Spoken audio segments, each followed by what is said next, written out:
Hello and welcome to Eden Live, where I am reading all of Eden by FREI live on Facebook and on YouTube, and then obviously the recorded clips make their way onto Instagram, IGTV. I say obviously because I know that some of you find these clips on Instagram, IGTV, and so for you it is obvious. For others it may not be so obvious if you've never come across this on IGTV.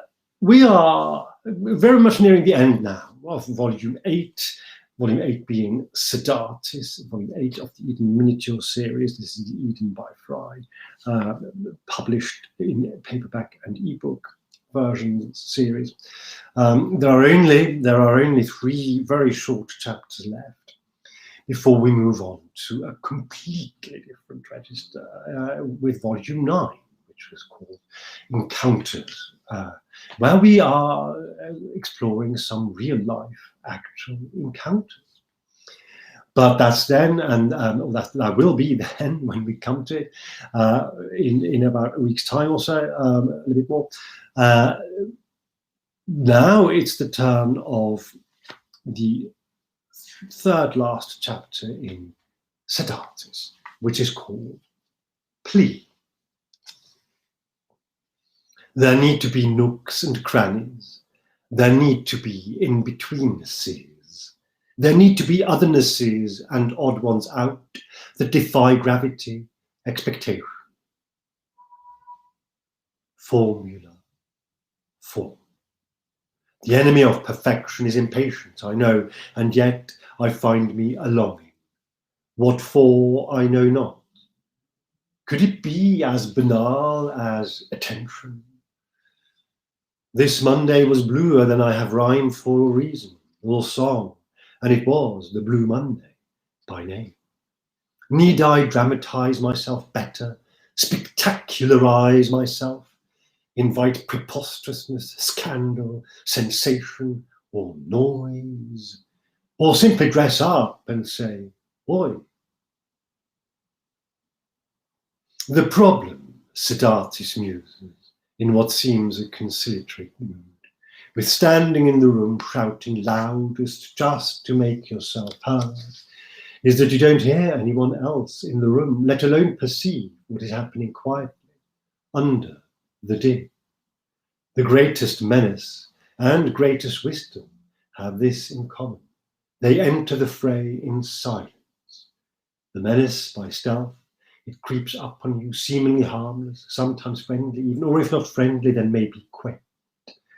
The wisdom, though, simply spreads where it can, unspectacular, slowly, like the proverbial dawn, until it is really quite splendid and inescapably heralds the day.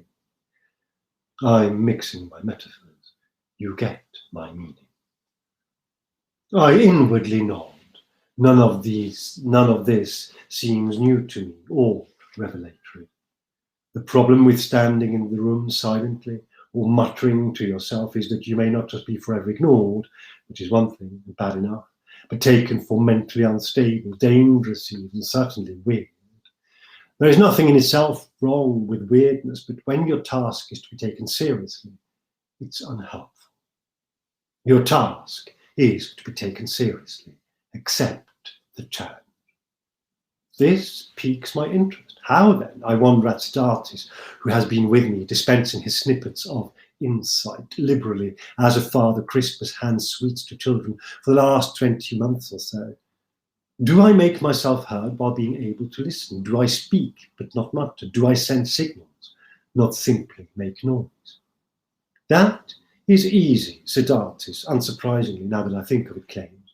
You stand in the room, upright and tall as you are, not flustered, not blustering, not puffing yourself up, not screaming, not shouting, but saying what you have to say with confidence clear.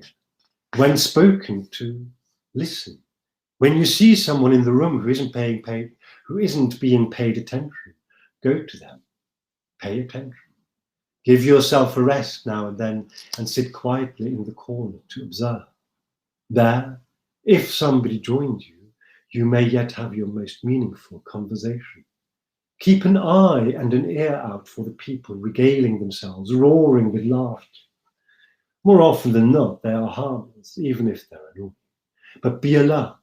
Keep a feeler out for the subtleties, the changes of tone in the room, the small movements, the quiet arrivals, the sudden departures.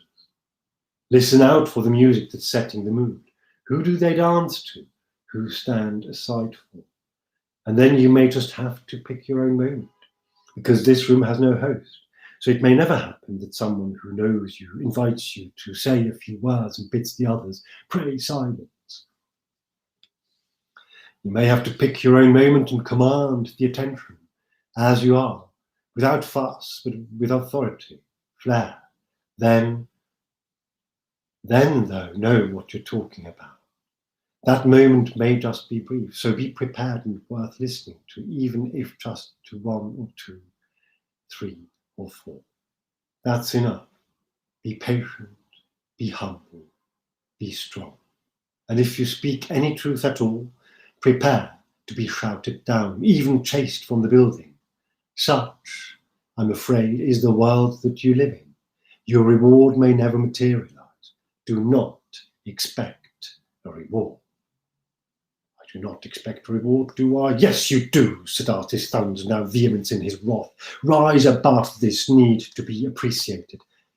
Is that even possible? I now seriously ask myself and Sedartis in tandem. Isn't being appreciated simply another expression for being loved? Sedartis is quiet. Have I managed to shut up Sedartis? Really? I feel a minuscule pang of guilt, but triumph as well. It doesn't last long. George. I don't think Sedartis has ever called me by any of my names before. Your need to be loved is only human. You cannot, nor should you, be super or let alone subhuman, but learn to be loved in manifold ways, unspoken, unreciprocated, unneedy, generously, unspectacularly. Appreciate love when it is not shown, not expressed, but still felt. Yours is a singular path, maybe lonely at times. Fear it not. You've been given advice on this matter before, and you will be again. Heed it. It was sound. Accept love, don't crave it. Give love, don't take it for granted. Don't overstate it. Don't desire it. Don't keep it. Be love.